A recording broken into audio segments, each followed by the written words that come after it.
All right. Yeah, you am already. When I there, what's a good way of putting this? The origins of this sort of gathering that that kind of came together in my mind was sort of like an awakening for me, and that is when I took the job as a clergy person, I had to always frame spirituality in the context of the tradition in which I was hired, right? So you all know that story. We've talked about that a lot. But the whole soul form experience, both the podcast series and interviewing a lot of you for that, actually, and then the conversations that we've had shifted my perspective, and I hope it also emboldens, is that a word? Embolden? Yes. Embolden. Doesn't sound like a word, but maybe it is.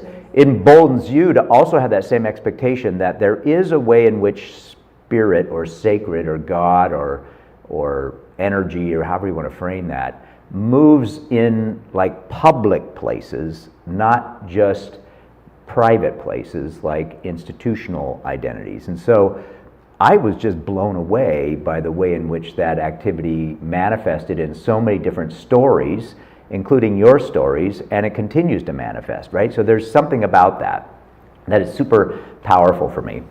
And this, as I was getting ready to preach in church this week, I stumbled into an old story in our tradition that kind of another light bulb went out for me, and it went out, a light bulb went off for me.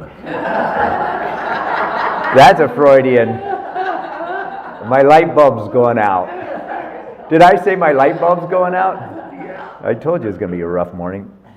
And pardon the, if you're not familiar with the story, pardon sort of the Christian references, but there's in the Gospel of Matthew, there's these two feasts that happen. One is hosted by Herod, who is in charge of the Jewish territory. So Herod's throwing a party, and then you have a party that Jesus is throwing in the next chapter. It's an interesting comparison between the two, right?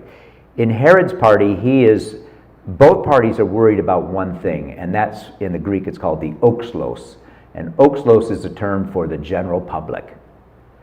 They're both concerned about the way in which the general public is trying to find its voice in the world. And what's interesting is oxlos, which is the Greek term for it, which means the unaffiliated crowds. There's just the crowds of people. That term got lost when religion started and created another term for the people called laos, which means the laity, the people who are part of the community. And so oftentimes, I think churches tend to communicate to the laos, and they've completely forgot how to talk to the oxlos, the public, right? So how do we bring a spiritual conversation to oxlos? What's interesting about these two parties that are thrown in this gospel is that Herod is so worried about being able to manage oxlos that he beheads John the Baptist at the end of his dinner party, which would be the ending of a dinner party for sure. That would be a mic drop. He beheads John the Baptist because he's afraid of what John the Baptist is doing, stirring up the oxlos, right? That they have this power that Herod wants to control. He feels like John the Baptist is controlling, so he kills John the Baptist. In the next story, Jesus too is together with the oxlos, the kind of this public realm, right? And instead of this violence, he shares a meal with everybody, and that's the story of the feeding of the 5,000. Maybe you've heard that, right? He gets 2 loaves and a few fishes, and then everybody gets to share in a meal. It's a meal share for the oxlos. And in my mind, if there's any kind of reason why I love what we're doing together, it's that feels like where spirituality should happen, right? How does spirituality happen in our kind of public conversations? And those are complicated conversations, right? They're not easy places. There's a lot of diversity, differences, people, problems, dis-ease, brokenness, expectation. It's all there in that field. And yet, that's the field in which, in the Christian tradition anyway, Jesus moves in that field. Isn't that fascinating? How did we forget about that field? How did I forget about that field? And what is the magic that happens in that field? Last night, Lori and I went, here we go, Lori, so I'm going to do this. Last night, Lori and I went to Freight and Salvage with a couple, and I've been waiting for this group for a long time, so I saw that they were coming. It's a Ukrainian group. They're coming from the Ukraine, and that was the music that was playing when you came in here. And they're dressed in traditional Ukrainian garb. Their music was like nothing I've ever heard before. You know how your ears are like, what is this going on? But what they were bringing together, obviously, was their musical skills, their passion for music, and the challenges of the Ukraine. And they put, we couldn't understand what they were saying, right, because it's all in Ukrainian, but you could feel something in that space. I don't even know how to describe it. You could feel that they were bringing together like their soul expression and the challenges of Ukraine, right? They were doing spirituality, arts inside of the oklos, right? The hurt of the people. And I swear to God, I was like mesmerized the whole time. I couldn't, I know I'm getting older now. When I'm mesmerized, my mouth, it becomes a problem when you get older. I just like can't believe, not just what I'm hearing, but what I'm feeling in that space.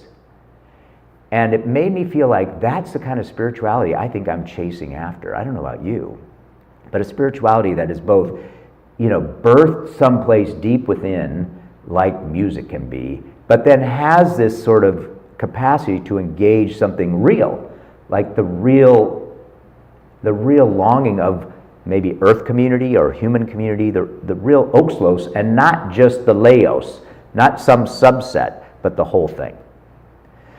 So to get us into that mindset, I'm curious what you think are some of the challenges and opportunities in that space. So that's the conversation we want to have. But I'm going to use a piece of poetry by Drew Dillinger, and it's the part of the poem I never read to you. And I thought, why don't I ever read this part of the poem? Because what Drew Dillinger does is he writes poetry to the cosmos. And it's beautiful and it's creative. It's the arts side of it that I love so much, the abstract side of it that I love so much. But Drew Dillinger is also a social activist. He works in the Oxlos. And I tend to leave off that part of it when I do the poetic readings because I feel like it might cause you some anxiety because all of a sudden he's going to speak to causes that you might not agree with or that you might agree with, right? He moves his spirituality into the real world. So let me just read that to you. I'll pause for a minute and then I'm going to share a story about Lori and our kitchen remodel and then we'll get into a conversation. I told you it was going to be eclectic. So this poem is called Solstice, and I have done this a number of times, but it begins with this sort of flowery language. Every ounce of matter is frozen light. Roses, clouds, bones, tears. It's all slowly moving light. I just love that image, right? So he goes on to kind of unpack that, and then he shifts gears in the poem. Sometimes I wander the streets and I curse the darkness with a heart that is frozen as the Arctic. While winds are forming as the planet's turning and I'm thinking about like 500 years of oppression and I'm thinking about 500 years of resistance and I'm thinking, what if the trade winds had blown the other way? Would we not have spared that middle passage? Still I wander the streets, I curse the darkness with a heart that's frozen as the Arctic. Because the capital of our government has succumbed to the government of capital. But I know that the longest night gives way to the strongest light, And so I prolong this fight until what's wrong is right. If you can stand before the cosmos until your form becomes transparent, the stars will pour beams through your emancipated borders. Open the window. Let me feel that star-filled night. For love is a language, and I'm just still learning to spell. Isn't that beautiful? Now just hang on to that poem and sort of that sense of your own spirituality as not just a private affair in your own construction of your laos or your laity or your insiders club, but how does your spirituality find its expression in that grander space we call the oxlos, the unaffiliated public expression of life? It's a great question. So just hold on to that for a moment.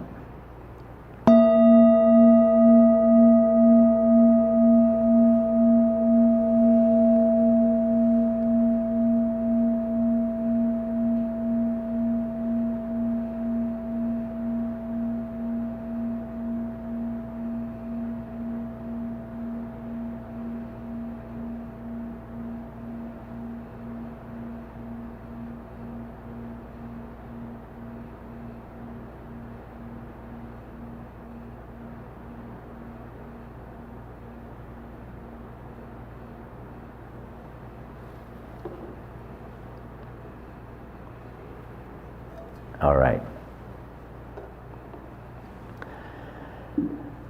One of the things that I love about this group is I know that that's the work you're doing.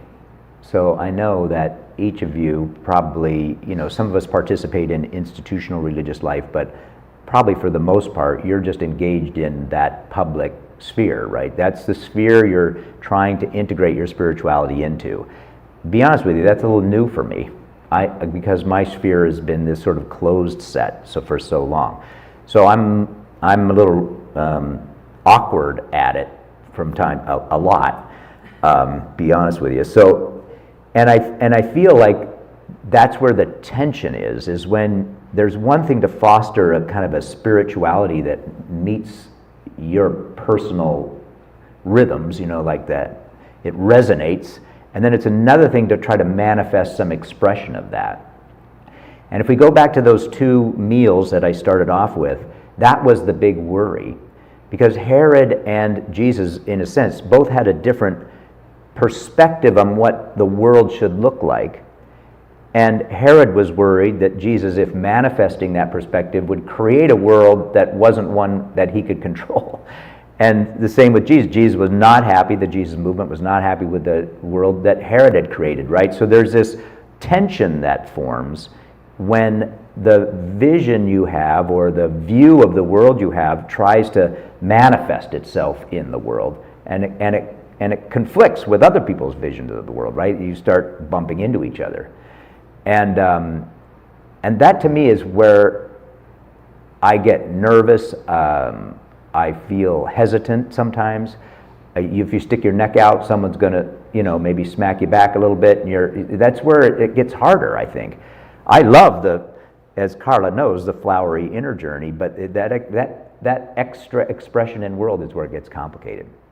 So let me give you an example story of that, and then we'll kind of break up and have some conversation together. Lori and I are in the process of remodeling our kitchen. It's a light remodel, not a heavy remodel. Nothing that requires a permit, he says publicly on Facebook Live. Just some window stuff, and we're just freshening it up. We're freshening it up. Yeah. So both Lori and I live in this kitchen all the time. We love to cook, and we love to look out the windows onto the backyard.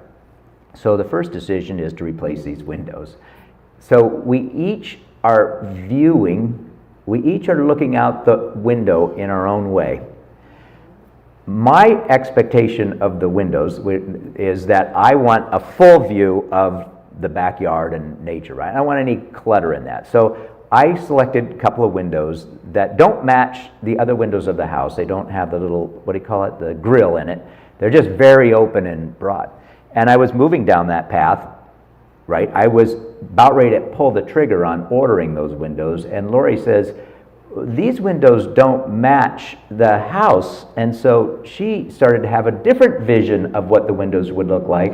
And all of a sudden, when she wanted to express her implementation of her vision versus mine, you could tell our marital relationship began to intensify, right? I felt like fight or flight around window selection. And I'm like, why is that?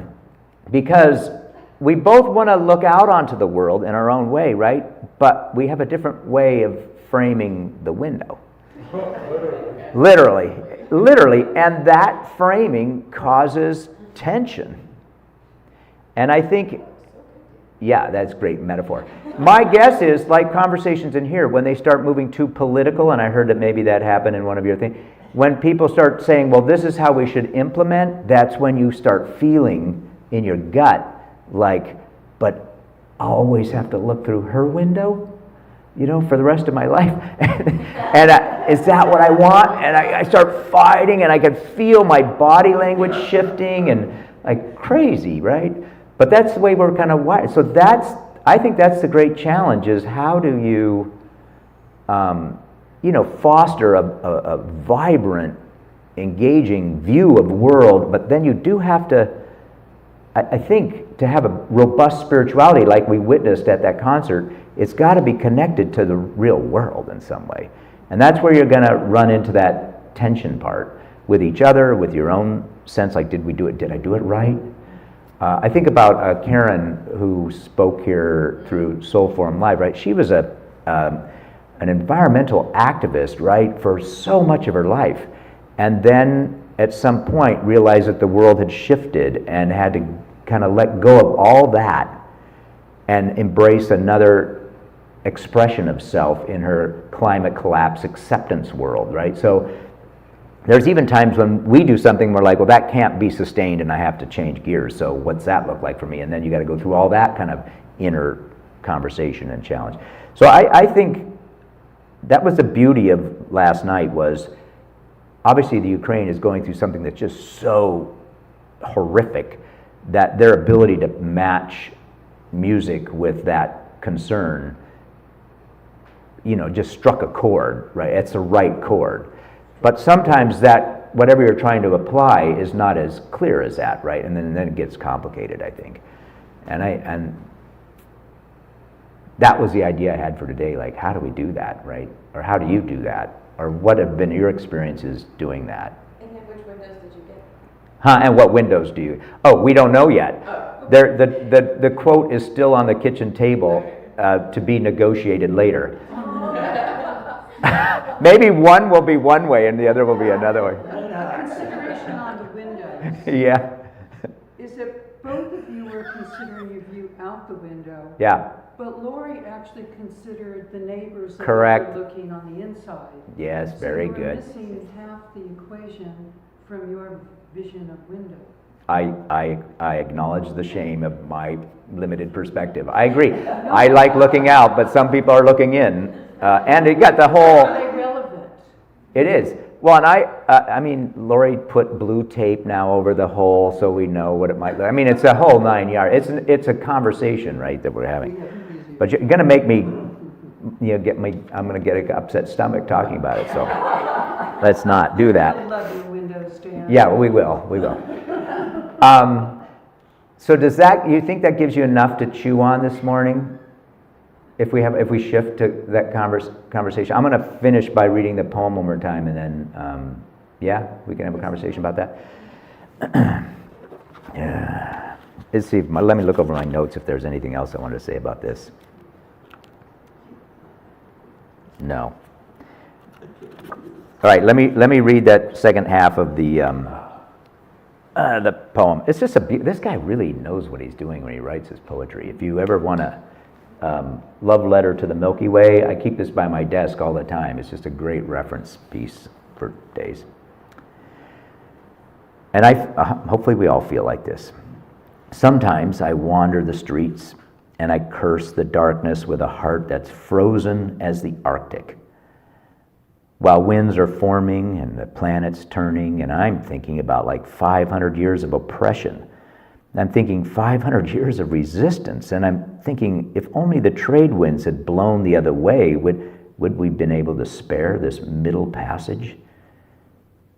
So still I wander the streets, I curse the darkness with a heart that's frozen as the Arctic, because this capital of our government has succumbed to the government of capital.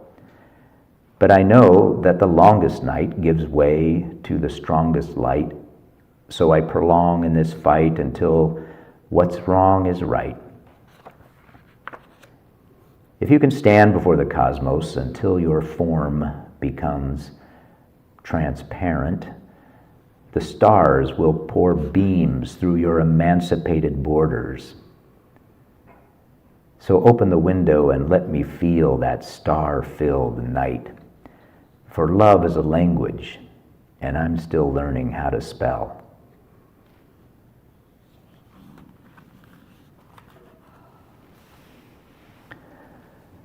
All right.